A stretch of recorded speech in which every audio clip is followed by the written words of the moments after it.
लपंडाव मालिकेच्या पुढील काही येणाऱ्या भागांचे अपडेट जाणून घेऊया आपल्या आजच्या या व्हिडिओमध्ये. चला तर मग प्रेक्षकांनो सुरुवात करूया आपल्या व्हिडिओला. तर आता आपण इथे पाहणार आहोत की मनस्विनीचं एक खूप मोठं गुपित, एक खूप मोठं राज आता इकडे कान्हाच्या समोर येणार आहे आणि त्या गुपितामुळेच आता कान्हा मनस्विनीचा पडदा फाश करू शकणार आहे. आता नेमकं कसं कसं काय काय घडतं या गोष्टी आपल्या या व्हिडिओमध्ये सविस्तर पाहूया. तर आता आपण इथे पाहतोय की हर्षदाला मनस्विनीने सगळं फेकायला सांगितलेलं असतं. त्यामध्ये आता लेन्स असतात, त्या लेन्स कुल्फीला सापडलेत. आता कुल्फी विचार करते की हे काय आहे.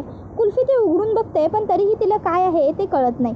मग ती आता कान्हाकडे त्या लेन्स घेऊन येते आणि कान्हाला म्हणत असते, कान्हा जीजू हे घे, हे मला आपल्या हॉलमध्ये मिळालं. कान्हा म्हणतो या लेन्स आहेत, कुणी दिल्या? त्यावर ती म्हणते अरे म्हटलं ना जीजू मला हॉलमध्ये मिळाल्या, कुणी दिल्या नाही आहेत. त्यावर कान्हा म्हणतो हॉलमध्ये आपल्या घराच्या?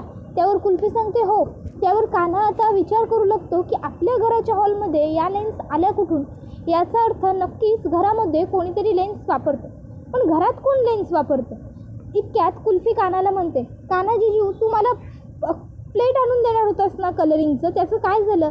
त्याबरोबर कान्हा म्हणतो हो पॅलेट आणून देईन ना मी तुला, देईन आणून, पण आधी माझं एक महत्त्वाचं छोटंसं काम आहे तेवढं मी करून घेतो हा का. आणि मग लगेचच आता कान्हा हा विचार करतो की घरामध्ये हे नक्की कोण वापरतं ते बघितलंच पाहिजे. आणि मग आता कान्हा त्या लेन्स घेऊन लगेचच मीनाक्षीकडे येतो आणि आता तो विचार करतो की मीनाक्षी काकूंना घरात लेन्स कोण वापरतं हे नक्की माहीत असेल, त्यामुळे आता त्याच सांगू शकतील. कान्हा आता मीनाक्षीला विचारू लागतो, मीनाक्षी काकू माझं तुमच्याकडे एक काम होतं, मदत कराल का? मीनाक्षी विचार ना काय झालं असं बोलते. त्याबरोबर कान्हा म्हणत असतो, मीनाक्षी काकू मला आपल्या हॉलमध्ये टेबलावरती या लेन्स सापडलेल्या आहेत, पण या लेन्स नक्की कोणाच्या आहेत हे काही कळत नाही आहे. तुम्हाला तर माहीत असेलच ना ह्या घरामध्ये लेन्स कोण वापरतं. तुम्ही मला जरा सांगू शकाल का की ह्या लेन्स कोणाच्या असतील? ह्या घ्या. आणि मग कान्हा आता मीनाक्षीच्या हातामध्ये त्या लेन्स देतो. मीनाक्षी अगदी व्यवस्थित निरखून त्या लेन्स बघत असते. कान्हा म्हणत असतो, काकू नीट व्यवस्थित बघा आणि आठवून सांगा कोणाच्या आहेत ह्या लेन्स, कोण वापरतं आपल्या घरामध्ये? म्हणजे उर्मिला काकू वगैरे वापरतात का? नाही, म्हणजे मी ऐकलं आहे त्या रील्स वगैरे काढतात, तर तेव्हा ते सगळं करताना त्या वापरत असतील ह्या लेन्स. त्यांच्या आहेत का या लेन्स? की सखी मॅडमच्या आहेत, सखी मॅडम वापरतात? त्याबरोबर मग लगेचच मीनाक्षी 2 मिनटं त्या लेन्सकडे बघते आणि म्हणते नाही, उर्मिला नाही वापरत लेन्स. आणि सखीचं म्हणशील तर सखीला या सर्व गोष्टी आवडतच नाही, त्यामुळे सखीसुद्धा नाही वापरत. कान्हा म्हणतो विचार करून आठवून सांगा ना, कधीतरी उर्मिला काकूंनी किंवा सखी मॅडमनी किंवा इतर कुणी काकांनी वगैरे लावले असतील. त्याबरोबर मग लगेचच मीनाक्षी म्हणते काका आणि लेन्स, अरे त्या सरकारच्या मागे पुढे करण्यातनं यांना वेळ मिळेल तेव्हा हे सगळं करत बसतील ना. माझा तर या सगळ्याशी संबंधच येत नाही आणि गौतम भाऊजींना दारू पिण्यातनं फुरसत मिळाली असती तर त्यांनी हे सगळं केलं असतं. सखीला या गोष्टी आवडत नाही आणि उर्मिला लेन्स लावत नाही. जर सखी लेन्स लावत असती तर मला माहीत असतं, सरकार लावत असत्या तर उर्मिलाला माहीत असतं, आणि उर्मिला जरी लेन्स लावत असती ना तरी मला माहीत असतं. एवढी वर्ष मी या घरामध्ये राहते कान्हा, पण आजपर्यंत मी ह्या लेन्स कधीच आपल्या घरात पाहिल्या नव्हत्या. याच काय, इवन मी आपल्या घरामध्ये कधी लेन्स हा विषय ऐकलाच नव्हता. त्यामुळे आपल्या घरात कोणीही लेन्स लावत नाही. या लेन्स आपल्यापैकी कुणाच्याही नाही आहेत, नक्की चुकून कोणाच्या तरी आल्या असतील. तू एक काम कर ना, तू आपल्या स्टाफला विचार, मे बी स्टाफपैकी कोणाच्या असतील. आता कान्हा त्या लेन्स बघतो आणि बघता क्षणी त्याला कळतं की या लेन्स खूप महागड्या आहेत. कान्हा म्हणतो नाही, या लेन्स खूप महागड्या आहेत, त्यामुळे स्टाफपैकी कोणी या लेन्स अफोर्ड नाही करू शकत हे मला माहिती आहे, म्हणून मी स्टाफला विचारण्याची तसदी घेतच नाही आहे. कोणाच्या आहेत ह्या लेन्स हे शोधून तर काढलं पाहिजेच. कोणाच्या असतील या लेन्स असा विचार आता कान्हा करू लागतो. कान्हा आठवण्याचा प्रयत्न करत असतो की या आधी त्याने कुणाला ह्या घरात लेन्स लावलेलं बघितलं आहे का, किंवा काही म्हणजे कोणी आणले आहेत असं आठवतं आहे का. पण आता कान्हा खूप आठवण्याचा प्रयत्न करत असतो, पण घरामध्ये कोणीही लेन्स वापरत असलेलं त्याला. मग आता कान्हा त्याच्या विचारांमध्ये हरवलेला असताना गौतम काका तिकडे येतो आणि गौतम काका कान्हाला विचारतो की काय झालं, कसला एवढा विचार करतोयस तू कान्हा? मग आता कान्हा गौतम काकाला त्या लेन्स दाखवतो आणि त्या लेन्सचं प्रकरण सांगत म्हणतो, कुल्फीला लेन्स सापडल्या आणि तिने माझ्याकडे आणून दिल्या. त्यावर गौतम काका म्हणतो, अरे मग तू मला येऊन विचारायचं होतंस, या लेन्स कोण वापरतं ते मला माहिती आहे. कान्हा म्हणतो काय, कोण वापरतं गौतम काका आपल्या घरात लेन्स? सांगा मला. मी विचारलं मीनाक्षी काकूंना, पण त्या म्हणाल्या की घरात कोणीच वापरत नाही म्हणून.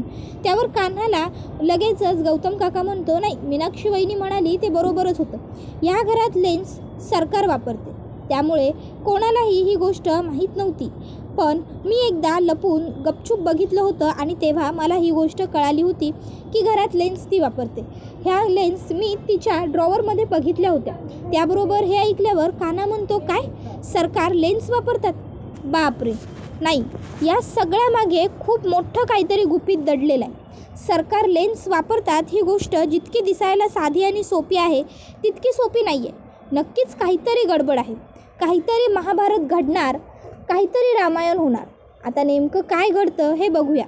पण आपल्याला सावध राहावं लागणार हे एवढं मात्र नक्की. सरकार लेन्स का वापरतात हे कळायला हवं. आणि कशासाठी लेन्स वापरण्याची मुळात त्यांना गरजच काय? तेजस्विनी आणि मनस्विनी ह्या दोघी जर सख्या बहिणी आहेत, तर जर तेजस्विनीचे डोळे एवढे सुंदर आहेत तर अर्थात मनस्विनीचेही डोळे तसेच असतील ना. त्याबरोबर मग गौतम म्हणतो, कदाचित हाच फरक असेल तर, आणि तोच फरक लपवण्यासाठी त्या लेन्स लावत असतील. त्याबरोबर मग कान्हा आता विचार करतो की हो, कदाचित असं असू शकतो. तर आता दुसऱ्या दिवशी इकडे तेजस्विनी आणि मनस्विनीने सारख्या आकाशी रंगाच्या साड्या घातलेल्या असतात. रामनवमीच्या दिवशी आता त्या दोघीजणी म्हणत असतात, मी तेजस्विनी आहे. मनस्विनी म्हणत असते, नाही, मी तेजस्विनी आहे. आता नक्की खरी तेजस्विनी कोण हे ओळखणं सखीलासुद्धा अवघड असतं, कारण दोघीही अगदी हुबेहूब सारख्या दिसत असतात. एकीला झाकावी आणि दुसरीला काढावी, अगदी अशा. आता गौतम काका म्हणतो, सखी, अगं आता निर्णय घेणार कशी आहेस तू? कोण खरी तेजस्विनी वहिनी आहे आणि कोण खोटी हे तुला कसं कळणार आहे? काय करायचं आता आपण? सखीलासुद्धा कळत नसतं. सखीसुद्धा आता खूप मोठ्या धर्मसंकटात अडकलेली असते. इतक्यात त्या ठिकाणी कान्हा येतो आणि कान्हा आता म्हणत असतो की कळणार कोण खरी तेजस्विनी आणि कोण खोटारडी मनस्विनी ते लवकरच कळणार. रामनवमीच्या दिवसाला राम भगवान स्वतःच मनस्विनीच्या खोटारडेपणावरती पडदा टाकणार. आणि मग लगेचच कान्हा म्हणतो, तुम्ही दोघींनी एक काम करा, तुम्ही दोघींनी राम भगवानांचा आशीर्वाद घ्या. मग आता रामाचा आशीर्वाद घ्यायला जेव्हा दोघंही खाली बघतात तेव्हा कान्हा जोरात दोघींच्याही डोळ्यांवर गुलाल उडवतो. त्यावेळी मनस्विनीच्या डोळ्यातली जी लेन्स असते ती खाली पडते. लेन्स पडल्याबरोबर कान्हा लगेच ती हातात घेतो आणि म्हणतो, झाला, खऱ्या खोट्याचा पडदा फाश झाला. खऱ्यावर पडदा पडला आणि खोट्यावरचा पडदा उडाला. बघा सरकार, तुमच्या डोळ्याची लेन्स उडाली. त्याबरोबर आता मनस्विनी ही सगळ्यांच्या समोर आलेली असते आणि मनस्विनीचे डोळे तेजस्विनीपेक्षा वेगळे आहेत. तेजस्विनीचे डोळे गहरे आहेत आणि मनस्विनीचे डोळे निळे आहेत, ही गोष्ट सगळ्यांना समजते. त्यावेळी मग आता लगेचच तेजस्विनी ही मनस्विनीच्या समोर येते आणि मनस्विनीला एक खणखणावून मुस्काटात लगावून देते आणि म्हणत असते, हा माझ्या राघवचा जीव घेतल्याबद्दल. दुसऱ्या गालावर मुस्काटात देत म्हणते, हा देवदत्त भाऊजींना तुझं सत्य समजल्यावर त्यांचा जीव घेण्याबद्दल, ते सुद्धा माझ्या रूपात. आता कान्हा जेव्हा तेजस्विनीच्या तोंडून त्याच्या वडिलांचं नाव ऐकतो तेव्हा त्याच्या लक्षात येतं तेजस्विनीला सुद्धा आपल्या वडिलांच्या मृत्यूचं दुःख आहे. मग तेजस्विनी पुन्हा एक मुस्काटात देते आणि म्हणते, हा मीनाक्षीचं बाळ मारल्याचा. दुसऱ्या गालावर पुन्हा एक चौथा मुस्काटात देते आणि म्हणते, हे माझं सखीचं बालपण खराब करण्याचा. पाचवा मुस्काटात दुसऱ्या गालावर देत म्हणते, हे माझ्या सखीचं आयुष्य नरक बनवण्याचा. सहाव्या गालावर मुस्काटात देत म्हणते, एवढी वर्ष आम्हा मायलेकींना दूर ठेवून आमची ताटातूट करून मला त्या अंधारात खोलीत डांबून ठेवल्याचा. आता ती आणखीन मारत जाणारच असते. इतक्यात सखीमध्ये पडते आणि म्हणते, आई आई आई थांब थांब, प्लीज थांब. ह्या नालायक बाईवरती हात उगारून तू तुझे हात खराब करून घेऊ नकोस. अगं हिची लायकीही नाही आहे की ही तुझ्या हातून मार खाईन आणि उगाचच्या उगाच सणासुदीच्या दिवशी तुझे हात खराब झालेले मला नाही चालणार. आजपर्यंत सरकार म्हणून मनस्विनीने आपल्याला खूप छळलं, पण आता वेळ आपली आहे. आई, तुला काय वाटतं, मी तरतूद करून ठेवलेली नसेल का हिच्या शिक्षेसाठी? मला माहीत होतं आजचा चौथा दिवस हाच या फेरीचा अंतिम दिवस ठरणार आहे आणि म्हणून मनस्विनीसाठी मी आधीच सर्व तयारी करून ठेवलेली आहे. त्यानंतर सखी कान्हाकडे बघते आणि कान्हाला विचारते, कान्हा, सगळी तयारी करून ठेवायला सांगितली होती तशी झाली आहे ना? मी जे काम करायला लावलं होतं ते केलं आहेस ना? कान्हा होकारार्थी मान डोलावतो. सखी म्हणत असते, मनस्विनी मावशी, आजपर्यंत तू माझं प्रेम बघितलंस, माझी माया बघितलीस, माझी काळजी बघितलीस, पण आता तू बघशील सखीचा राग, सखीचा द्वेष, सखीचा तिरस्कार, सखीची चीड. आजपर्यंत तू जे सखीमधले गुण बघत होतीस ते तिच्याकडे तेजस्विनी कामतकडनं, तिच्या आईकडनं आलेले गुण होते. पण आता तू बघशील ते तिला तिच्या वडिलांकडनं, राघव कामतकडनं मिळालेले गुण बघशील.